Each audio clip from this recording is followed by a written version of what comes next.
Thank you so much, Quinn. Good afternoon, everyone. My name is Krishnamurthy, and I will be your moderator for this amazing panel titled How I Funded My Startup. So a little bit about me. I am a graduate student at MIT and the co-founder of Something Brazen. We are a startup building an investment platform to help women founders get their very first checks in the door from angel investors. I am passionate about bringing more equity to fundraising, which is why it's an honor to be here today. Let's turn it over now to the stars of our show. A big welcome to our distinguished panelists. I won't be able to introduce these guys as well as they will be able to introduce themselves. So I'm going to turn it over to them to start with a brief introduction. They're going to keep it to 1 to 2 minutes each, and I'd like for them to tell us a bit about themselves, their companies, and their proudest fundraising accomplishment to date. I think that'll set the stage quite nicely for this great conversation. So let's go ahead and bring everyone on stage.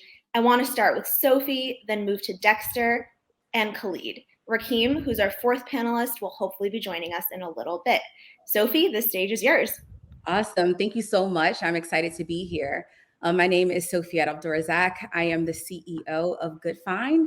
We are an end-to-end payment solution and marketplace for mobile businesses.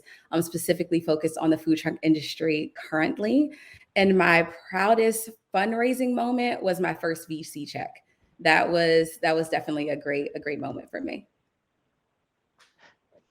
Good. I'm Dexter Caffey, founder of Smart Eye Technology. We are a privacy and security platform where the only person who can see a document when you send it to that person is just the person that you sent it to using facial recognition. So I started the company about 3.5 years ago and funded it initially myself from the very beginning, but I'll tell a story later on of how we got more funding afterwards. But basically, my proudest moment was when I got $1 million check from one extremely high net worth investor who I'd known for over 20 years and never asked him for a dime, and he said, "Listen, I need you now," and he stepped up for $1 million. So that was my proudest funding moment.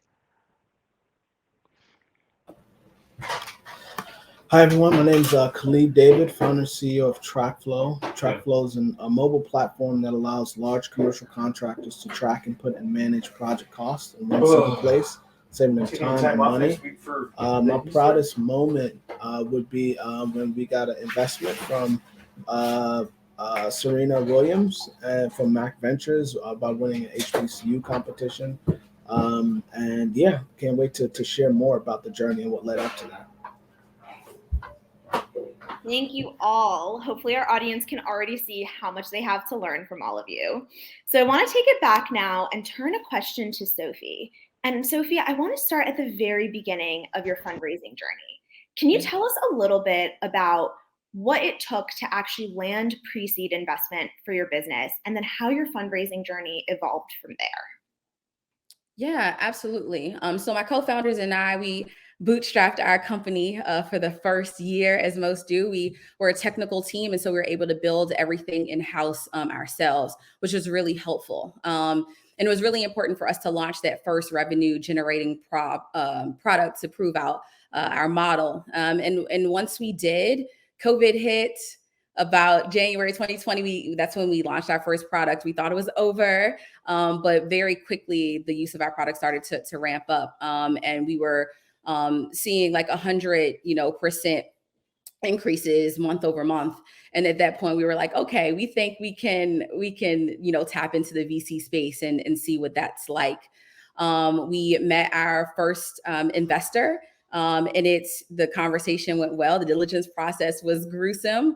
But on the other side of it was our first VC check. So it really was about bootstrapping our way to a revenue generating product. And then once we started to see, the proof in our product, we were able to kind of go out for VC funding, and it took off from there. So it really was about proving out our model in order to get that first VC check, which was harder than others' experiences, as we all know, but a noble one nonetheless. So that is incredible. Congratulations on all the success so far. I think what stands out to me a lot about your story is the intentionality with which you decided to approach fundraising. I think saying, I want to get to a revenue generating product first is super impressive. So congrats.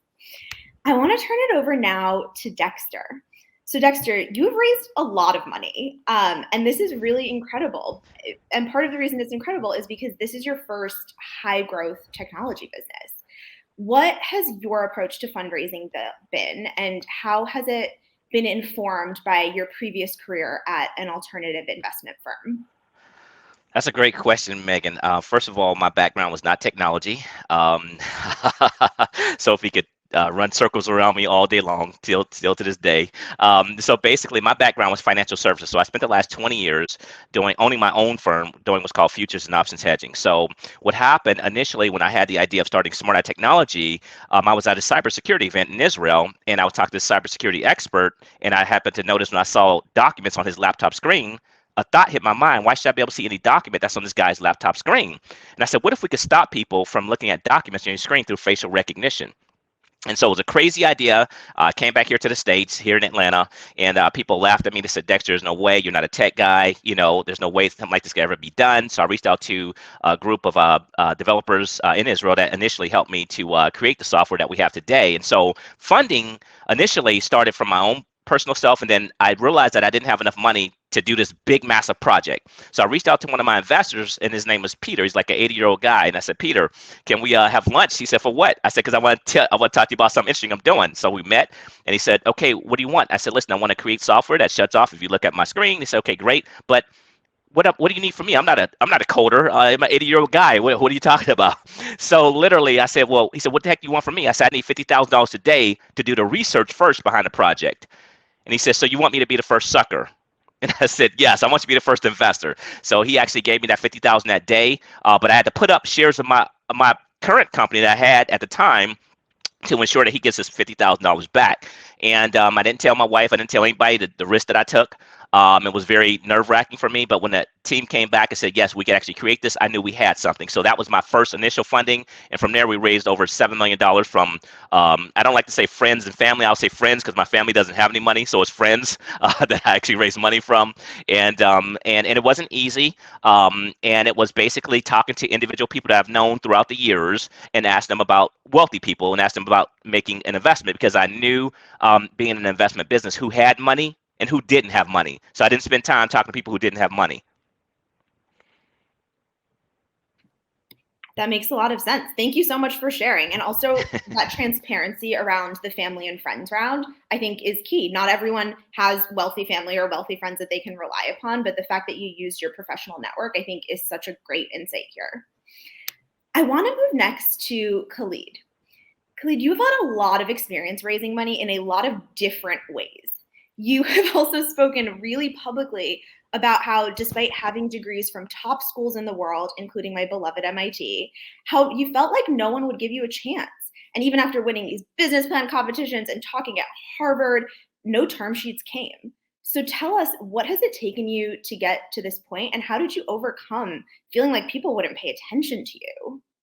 Oh, that's such a powerful question. Yeah. Kudos to the research you guys did. You guys got these really poignant questions. Yes, everything that you're talking about, I experienced firsthand. And pardon me, I'm on a trip from Chicago. I'm in the Sky Lounge, but I'm here because this is my crew. For me, I had done all this stuff. I realized that I had a voice, that I was recognizable, and that I didn't have the friends and family around. And in fact, I had gotten term sheets that didn't close. So the thing that really broke us out is when we chose to do equity crowdfund. And what we decided to do was like, hey, we have this following, we have this presence. Why not just put ourselves on? Why not just say, hey, you know what? Maybe I don't have a dad or an uncle who can write a $10,000 check, but if we took this thing on the road, we can get to them. So we ended up raising our first, $400,000 through straight equity crowdfund. We ended up doing a 6-city tour.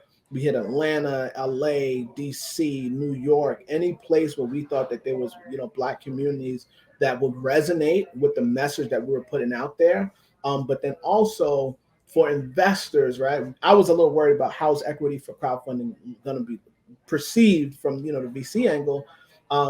But what I came to terms with is that I could innovate my way through fundraising, and that by taking equity crowdfunding would be an innovative approach to getting access to capital. And that if I can demonstrate to myself, to my customers, my investors, that I'm willing to do whatever it takes, that we would own our lane. We'll stop waiting for people to put us on, and we put ourselves on. And then so that I started that summer, by like June, raised the first 400,000, and by the end of the year, we ended up closing 1.5 mil through through these other investors. But we believe that then when they were making decisions around who they thought can carry the torch, all the work that we had put out there over the previous 4 months was saying, hey, this is the type of champion who, one, could really use the capital, but two, is going to continue to advocate and continue to be a voice. And I got to the point where I would be in meetings and I would tell investors like, hey, listen, this is what I'm about. If this doesn't resonate with you or you have a problem with it, let me know now, because this is not going to be aligned. And I got away from the people who didn't get it, but the people who got it, they loved me. And they were like, this is what we wanted back. So equity crowdfund, that's how we got there. We put ourselves on. I compare it to like how the early rappers sell CDs out their trunk. We're like, listen, we're going to put ourselves on. We don't care anymore. We know we're onto something. And the world responded handsomely to it. That is amazing. Did you feel, Khalid, kind of as a follow-up to that equity crowdfunding allowed you to source investments alongside the community as opposed to just tapping into these more wealthy individuals or institutional capital? Like, was there an element of feeling maybe more connected to the community as a result of equity crowdfunding? It was so surprising. It was like, what I felt like it was that every textbook tells you do a friends and family round, right? But then an accredited investor, it's hard when you come from Black and brown communities to have those in your family networks. What it was opportunities for auntie to put her $100 in, right? And grandmama to do her thing. It also we met ex-Wall Street couples who were ready to put a $25,000 check in. We met, founders who exited who were like, hey, you know what? I like what you're putting out there. We want to back you. So it allowed that whole gamut of people to be a part of our community. My classmates, being able to, even if it's $500, when they got their little piece of TracFlo, and in the coming months, they saw our success as their success. So we've discovered that we've pretty much turned this community following into a competitive advantage, because now we have so many people champion us. I come to Chicago and I can reach out to my investors and like, hey, you need to meet this person, you need that person. So we were like, we're going to, the way I looked at it was like how social media, places like YouTube, like those people who came up on those platforms are now getting commercials, are now getting into movies, and how it rewrote like the studio, the gatekeepers of who got put on. The way I conceptualized it to myself was that if equity crowdfunding as a technology is a new platform, are we now carving space for what leaders can do if you take advantage of it? So it was this social phenomenon that also led to more seasoned investors to say, hey, they have to be onto something here, because look how many people believe in the work that they're doing. That's really beautiful. And having more people rooting for your success at the end of the day is so inspiring. I want to now pose a question to all three of you, and I want to hear each of your individual answers to this. What is one thing that you wish you knew before you started to fundraise that you now know the hard way through experience? And what I'm trying to get at with this is I want our audience to maybe get some tidbits from you so they can avoid making the same mistakes that you made, or maybe having a little bit more insight into something that you felt like was really confusing or scary when you tried to do it. Sophie, maybe I'll turn to you first. Me first. And I was like, I need to see what Dexter's answer is before mine to really dive deep into this messaging. No, I think one of the things that I wish I knew first was how much, as a Black female entrepreneur, that equity was just not like there for us, right? I think I went into entrepreneurship with more naive than I should have. Just, trying to think about like, what are the funding resources? How do I get into VC? We just heard a great story about putting yourself on. Like, I thought it would be a lot less of putting myself on and a lot more of, got a great idea. I understand, how to build it. I'm not a solo founder, which at the time was one of the things people like, don't be a solo founder. And so I thought I had all the pieces, and it's still, but still, right? Which I think is so many of our stories. You're incredible, but this is happening, but you have revenue, but like it can be infuriating at times, right? And so I think for me, being a little less naive and just a better research kind of going into entrepreneurship definitely would have helped me in the onset to be able to deal with the no's and all of that kind of broke down my self-esteem a little bit early on. Over 3 million raised later, I'm feeling fine. But at the time, it was quite hard for me. And I think if I was more prepared for what the space is actually like, in particular for Black and brown people, women specifically, I would have had a little tougher skin going into it. So. Thank you so much for sharing. One stat that we hear all the time that still blows my mind is that less than 1% of venture capital goes to women founders of color. 1%. And that is astounding in this day and age, but that really was the number last year. So Sophie, thank you for sharing your personal experience with that. Dexter, can I maybe turn it over to you for an answer to this question? Yeah, absolutely. And Sophie, like I said, congratulations on being part of that 1%, because I still haven't gotten there yet at all. I don't have any VC investors. All of ours has been high net worth investors. And so I would say probably one of the things that I learned early on, when I remember my very first investor I approached and talked to, they were so excited about what we were doing at Smart Eye Technology initially, as far as what we were going to. Remember, we didn't build anything yet. It was just an idea. And so I went to them, and guy said, okay, show me your numbers. I'm like, what numbers? What are you talking about? And so I couldn't show him any numbers or anything, so he didn't invest. And so, I was it hurt, like you said, Sophie. And there's a lot of emotional ups and downs for all you that are watching. You can't put your emotions inside of this money raising thing, because it's a business. So I didn't put my emotions into it. I kept plugging forward, and everybody says that you should have an investment pitch deck, and you should do all this and do all that. I never had an investment pitch deck, and I raised over $7 million. Still don't have one today. Again, so and I know that this is important for certain people to have and things like that, and I get that. But for me, maybe if I would have had an investment pitch deck, I don't know, but we raised $7 million without an investment pitch deck at all, period. And so at the end of the day, for me, I've always knew that relationships were more important than an investment pitch deck.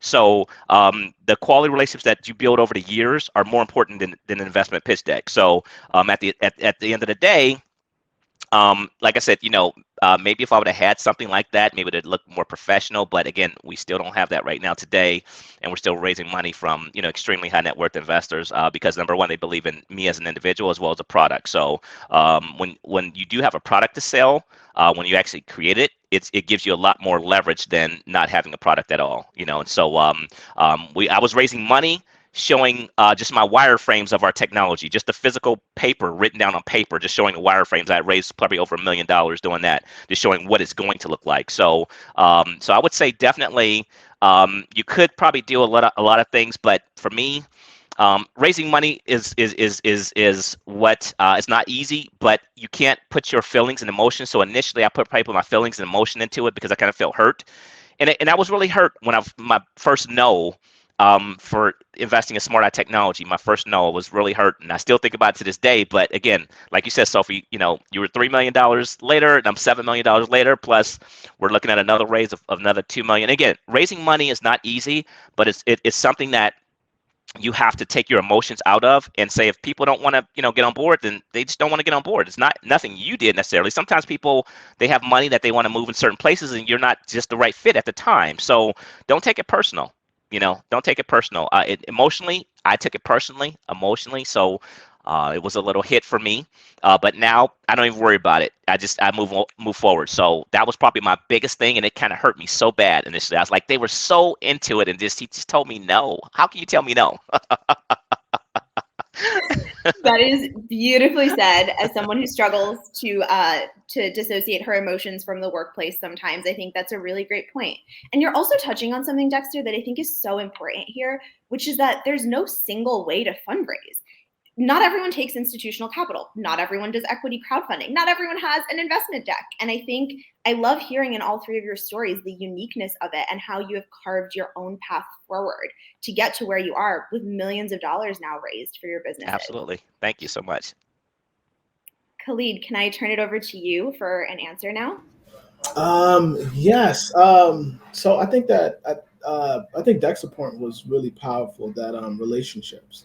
I came from the opposite school of thought. Came out of business school. Had it. The plan was written out. The market data. I had all this. I had the presentation. I'd gone through it 1,000 times.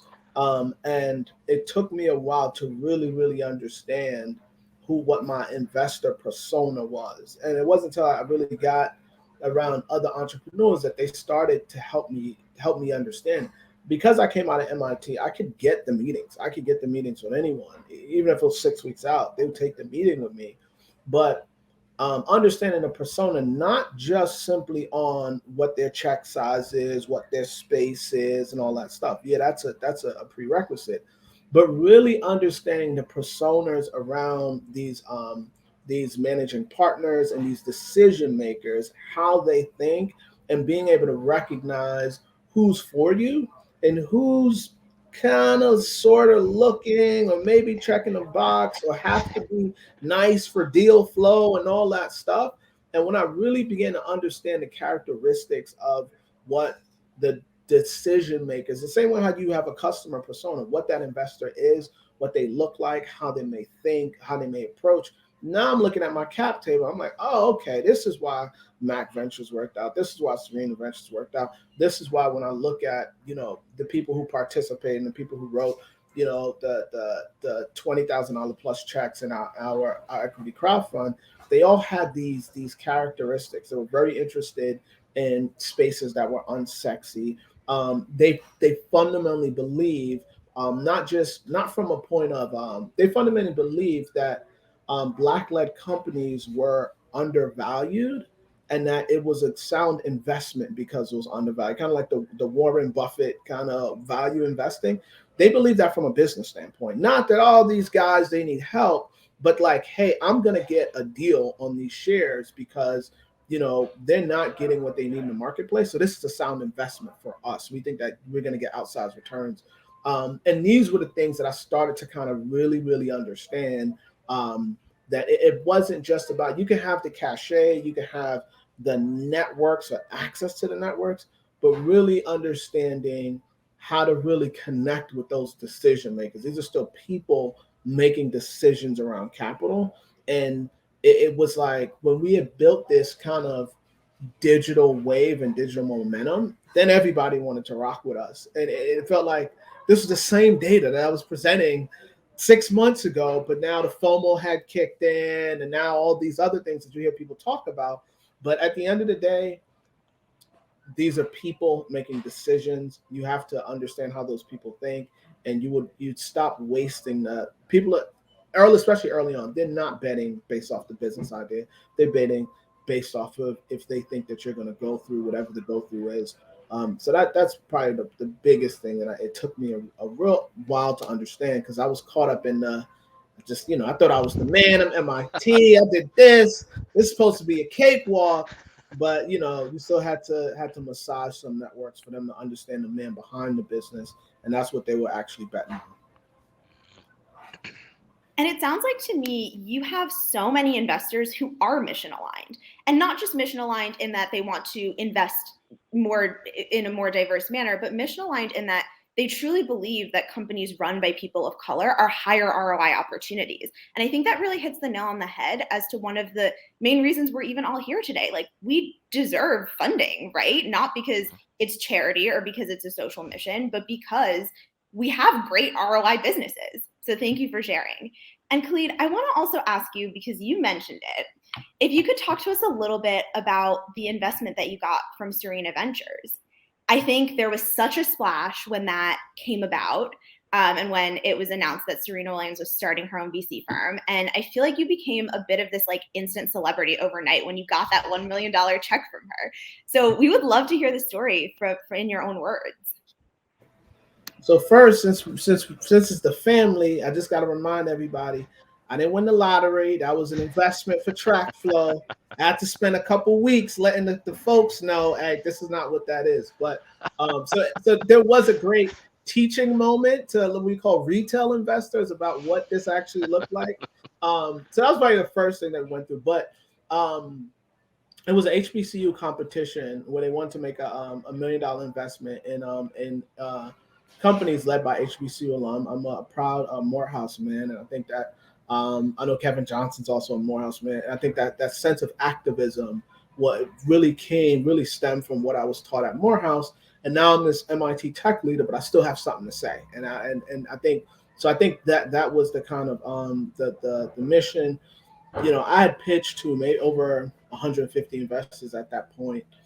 So I came in thinking that it was just another pitch. When we found out we were finalists, there was a whole camera crew that we didn't even know about and all this stuff. So that was probably the biggest surprise.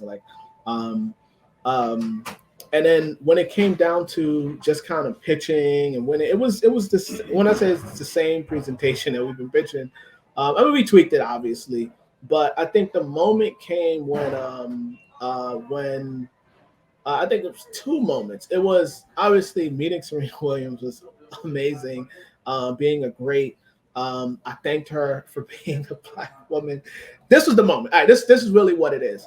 I had a moment with myself after I've gone to all these institutions, working for these major firms, proving myself in a marketplace. I had a moment where I had to wrestle with, it still took a Black woman to put me on, to say that I was investable and I was fundable, and the people followed suit. That was a powerful moment in terms of the role that Black women still play in building our community. So that was a moment that hit the soul. Like this Black woman decided to put you on because she too had to put herself on, become the best, and had to demonstrate. She was saying, this is what a great looks like, but y'all don't know what it looks like because it's packaged in this Black boy. That's what I experienced personally outside of the actual the investment. When it came down to and we actually doing a watch party in Boston next Thursday, so we love if anyone could attend if you're tuning in, and we'll send out a code. But then when it came down to what I thought took us over the top, absolutely, construction industry is a $16 trillion market.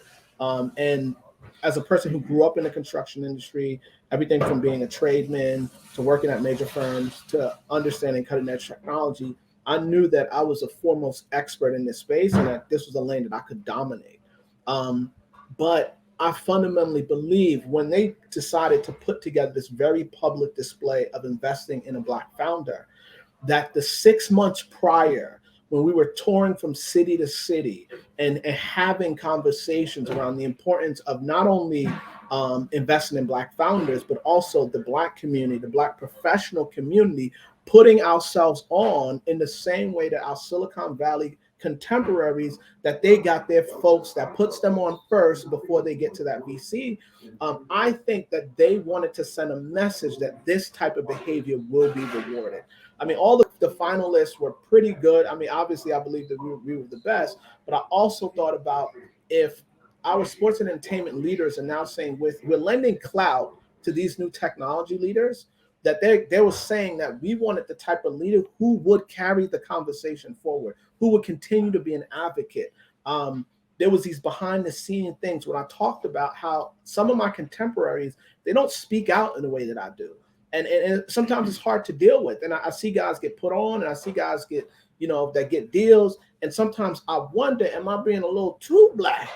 Am I blacking it up a little too much? Like, what's going on, right? But they wanted to reward that level of authenticity and that level of having a conversation with the world. And I fundamentally feel like it was a combination of all of that says, hey, this is the type of leader we want to promote. And I always say, if I'm successful and this is my path, it gives permission to the next set of leaders to be okay with being vocal, but it also helps push back against the unconscious bias that people have around early investing in founders, because they need to see it. They need examples of these founders. So us being visual is important work, to move the bias, to push back against the bias that we're experiencing, especially when you're in that pre-seed and that seed stage. So hopefully that wrapped it up. But at the end of it is, listen, Black women, y'all still playing a crucial role, and I'm advocating for Black women forever, because I couldn't have done it without a sister saying, no, put this Black boy on. Y'all need to stop playing women. That's what she said in my mind. That's what she said, but it's something along those lines. Beautifully said. And thank you so much for the candor, the outspokenness. I respect it a lot. And I know that everyone here does as well. Sophie, I want to turn it over to you now, because I think you also have a point of view on this. And I know that recently you pointed out in an interview that BIPOC entrepreneurs should actually know what similar companies with other founders are raising, so that we actually don't sell ourselves short. So in other words, you should not expect to get a lesser amount raised based on your race or gender or other factors, and you should really know your value in the market. Can you give us kind of your take on that, expand on it a little bit, and anything else that you think might be worth adding? Yeah, absolutely. I just think as Black and brown founders, we should educate ourselves on the market where there are comps. So there's spaces, right? Like metaverse comes to mind right now, where there are no comps, right? Like people are just throwing money at something and they have no idea what value they're going to get out of it or not, right? So it's hard to really align yourself with that, although you can watch like companies in that space and say, okay, this person raised this amount at this valuation, I'm doing something aligned or analogous, right? Like that's the valuation that I should go for. And information is found everywhere, right? Like information is not just found on TechCrunch, right? But like a lot of founders brag about themselves in articles and all of these things, where they'll specifically say, I raised this month or at this valuation, right? So you do benefit from information being accessible on Google, et cetera. I found it personally important to understand my value in the space, right? So I'm largely fintech, and this is a space that has been around for quite some time, and so it's easier to research. I won't lie about that, right? There's a lot more information in this space than it may be in others. But I felt like it was very important for me to assess that, look at it. I'm a lawyer by trade. So it's one of those things where I'm like, hold on, I'm gonna do my research. I'm gonna dig deep. I'm gonna figure this whole thing out. And then I'm gonna go to the market and I'm gonna know my value. So I know what to say yes to and I know what to say no to. Because frankly, if you offer someone a check, just like that first big tech job, right? It's like, you get this offer and it's like the most money that you've ever seen. And you're like, yes, you want to say yes right away, because you have no idea that the other person with the same amount of experience with you just got a larger payday, right? Because they understood the space. They understood what the comps were. They did their research, and it wasn't just like, oh, there's this big check, I should take it at face value. And so for me, it was really important to think about investment in that way. Like, I'm going to go into this understanding roughly where I should sit, roughly where the value should be based on like companies, et cetera. And if I hear the wrong thing, then I know that I'm being undervalued, and this was probably not the investor for me. Because being undervalued, I just don't think that anybody should accept that. Like, I'm not here to be undervalued. I work too hard. I've done too much. Like, I'm not doing it. Like, that's not it. And so for me, every time I met with, an investor, every time we got a term sheet or something like that, I already knew what I was going to accept, but more importantly, I knew what I wasn't going to accept. And that helped me to understand who was aligned with me, not only from a business standpoint and the returns that I could bring, but also who was looking at me as an equal, as a colleague, right? And not as something to like use or to be used by. You know what I'm saying? It's just, that to me really, really mattered. And when you know your value, you can honestly help better assess someone's mindset, in my opinion. So as a founder, I don't think that you should be empowered to do your research, to think about what your market value is, what type of products you have, what are your capabilities are, how are you projecting into the future, and use that knowledge to advocate for yourself, even with an investor. Because there is power on both sides, right? A person who's selecting you, you also have to select them. And I think a lot of times as Black and brown founders, we think you just have to take whatever you can get. And I just don't believe in that mindset at all. Thank you. Thank you for sharing, because I do think another thing you're hitting on that I love is that the research never ends, that at the beginning of fundraise, before you even set out to have a first conversation, while you're fundraising, after someone offers to write you a check, you have to do your research and you have to spend the time to make sure that the money that you're getting is aligned with you and the ethos of your company. Amazing. Dexter, I want to turn it over to you and really get your perspective on a funding mechanism we've already talked about, which is equity crowdfunding. You have also done equity crowdfunding, but maybe have a bit of a different take on it. So would love to hear about your experience and any advice you have to offer. Absolutely, definitely. I know Khalid, that was where he made his success at. But for me, the opposite happened. That was where I had failure in crowdfunding. It didn't work for me. I was used to talking to high net worth investors, and I wasn't used to talking to somebody who wants to put in $200 with you or $300 with you and ask you all these detailed questions as if they're a VC. So for me, I literally stopped our program and I shut it down. And I think we had raised like $3,000 or $4,000 from like individual small investors, and I stopped it and I sent everybody the money back. And I was kind of frustrated with it for me as far as equity crowdfunding. But within about a week or two after I shut the program down, I raised about $500,000 from one investor. So I went back to what I knew, which is raising money from individuals who are high net worth. Crowdfunding for me didn't work. It was too much work for the little amount of money that was coming into me. And I was just used to getting, like, my average investor probably invests anywhere between, on a low end, 50,000 to 100,000. My average investor who invests in smarter technology. So for me, I was used to that.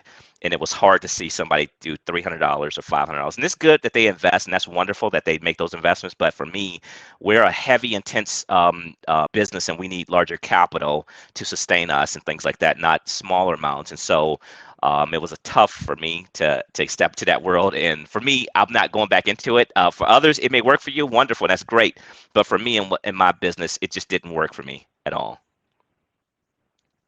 Yeah, again, really just highlighting that what works for one person doesn't work for another. And sometimes it takes that trial and error to really figure out what's going to work for your business. So before we turn it over to the audience to get their questions for all of you, I want to ask one more question and get a response from each of you. And this response, you can kind of, I would love to have only one response to it, but if you have multiple, let's hear it. And the question is, what is a resource, whether it's a book, a mentor, an online course, what resource has helped you become a better fundraiser? So if you had to recommend one thing that everyone in the audience today check out to get better at fundraising, to learn more about it, what would that one thing be? And I'll turn it over to whoever has an answer first, so I don't put anyone on the spot this time. I'll start. For me, one of the books that really helped me was, it wasn't necessarily about fundraising, but it put you in a mindset. Blitzscaling, by Reid Hoffman and the other person who started, LinkedIn and things like that. For me, I still follow that religiously, and I'm a huge believer in that book. It put me in a different mindset, in a different mode, so that now as you talk to investors, you're in a different scaling mode versus just, I need, $50,000 for today. Your mindset goes to another level. So for me, it was about mindset. And for me, that book, Blitzscaling, was something that completely changed my entire thought process. And I, like I said, I love that book like crazy. So I'm glad that they actually did it and created it. And I'd love to read Hoffman. If you're watching one right now, I'd love to meet you. So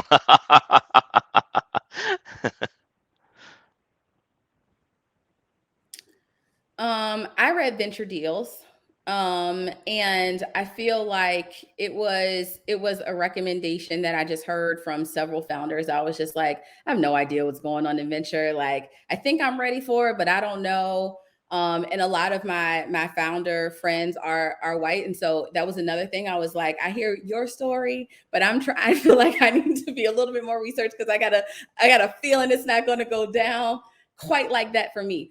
And so I thought it was a great way to understand the space in a, more holistically, right? Like, I don't think in the startup fundraising journey, like on that startup fundraiser journey, any one material is going to be helpful, right? Like, you really do have to chart your own path.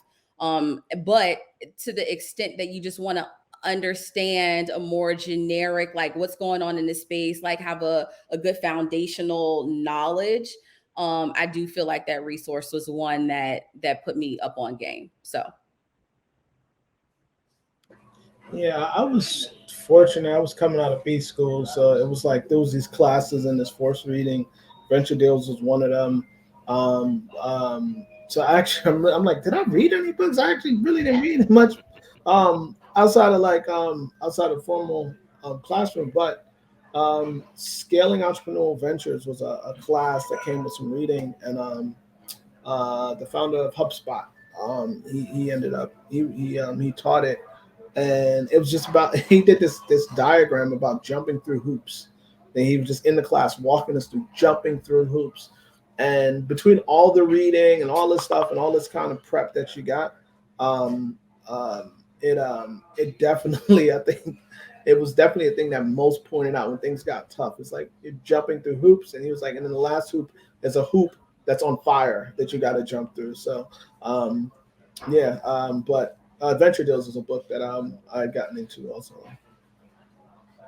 Thank you all for sharing. I keep Venture Deals on my bookshelf as a good reference guide. They have lots of great chapters in there on really specific things like employee stock option pools and understanding legalese. So even if you don't read the book end to end, I think it's helpful if you want to learn about one specific thing.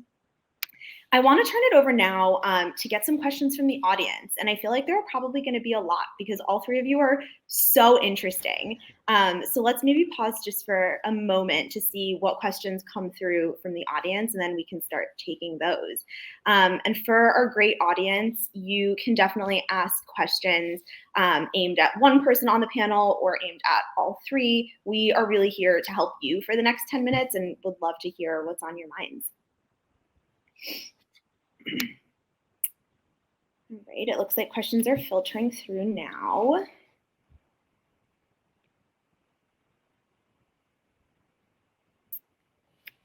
All right, let's start with this one. And maybe, once again, whoever feels most equipped to answer, please take it away. Are you the primary fundraiser on your teams, or do you have a team member that helps you with it? No, I'm the prime fundraiser. Same here. Same here. That was easy. All right, moving on to the next one. Okay, here's the question. What is the worst fundraising advice that you received and are glad that you didn't take? Yeesh, that's a really, really good question. I don't know. Drake said once the best advice is, you know what I'm saying? No advice. Like, best advice, don't take no advice. And to be honest with you, that's true. I think especially, we're talking to, a largely diverse audience. And I think what's the most true about this path is you have to find your own way, whether it's, like Dex, where he did it through relationships, or like David, when he did it through like crowdfunding, putting himself on and like really lucrative pitch competitions, or me bootstrapping the venture capital, right? Like, no matter what, I think the narrative is that there is one path, right? You raise your friends and family round, and then that goes killer, right? And also you can do it in your mother's garage. I don't know about you, but my mother doesn't even have a garage. Okay, so that was never going to work for me. And then, you find your great co-founder, they're a techie, they're going to really kill it for you. You're going to go to Wall Street, they're going to be your first angel check, and then the VC funds are going to come flowing in. And by the way, the whole time you're going to have a great go-to-market plan. You're going to be killing it on the product build game. You're going to, you know what I'm saying? You're going to be 3 and 4 and 5Xing month over month. And it's all BS, right? Like, different investors care about different things. different, you know, some technology you can raise through wireframes, others you have to prove through revenue, others, you know what I'm saying? It's because you are in $1 trillion space. Like, doesn't matter what it is, you have to own who you are, what your idea is, what your product is. And then much like a Swiss Army knife, you need to do whatever it takes to get the job done, right? You have to be that nimble.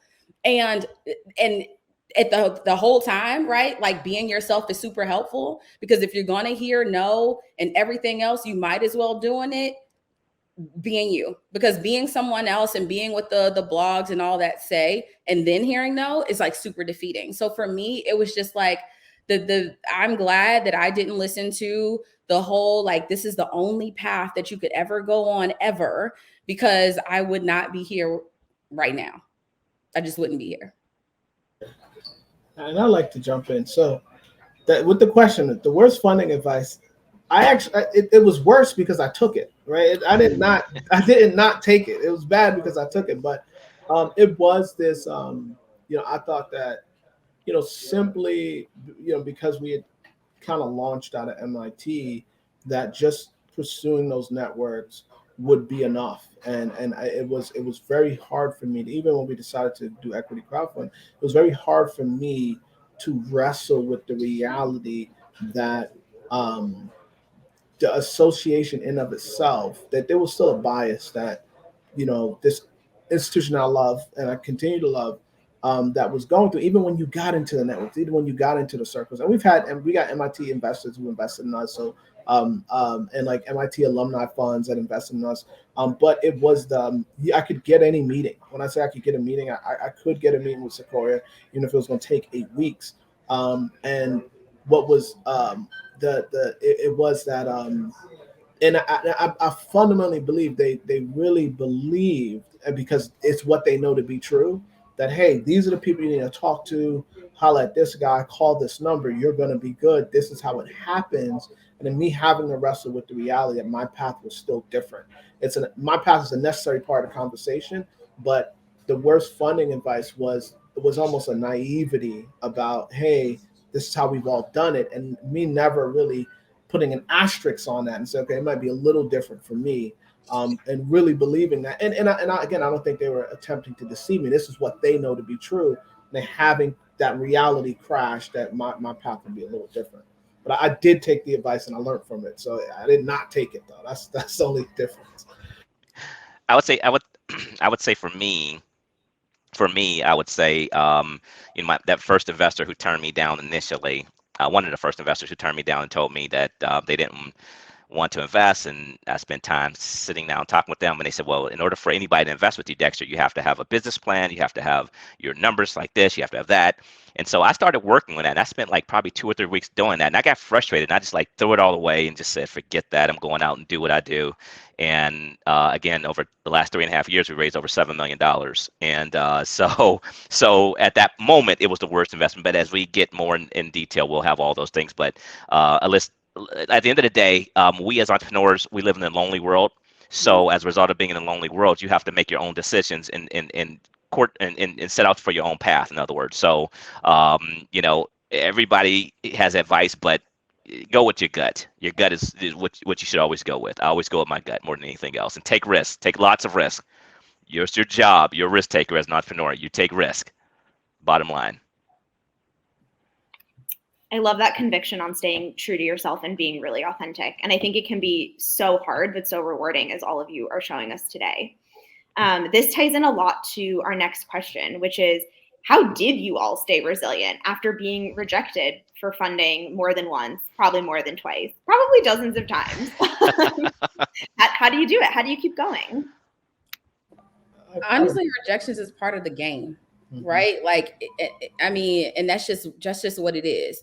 And it doesn't get easier once you get funded, right? Like, you get funded and people believe in you. And then when you go for funding again, people still say no. Like, people still question the market. They still question if you have the right team. They still question if you could scale big enough, fast enough, right? Like, this high growth game is crazy. And I think, like, you just roll with the punches. Like, every day you go into it, and like Dex says, you just don't take it personal, right? Like, it's just, this is business. And people have different business thesis, just like when you go out for a job. Like, you're not gonna have a yes after every single interview, but when you get a yes, it means that they're aligned with you and what you can bring to the table, right? An investment is no different. It has to be the right thesis, so you have to be the right startup for what they're telling their investors, right? Because they're speaking to other people too. And they tell their investors, we invest in this, it looks like this, and returns are like this. Period. And when you come in and you don't hit 1, 2, 3, it's like, that's not what I told my investors I'm investing in. And the next time they might tell me no, and that's not going to work for me. So I respectfully reject you, but keep going out there, right? So it's just what it is.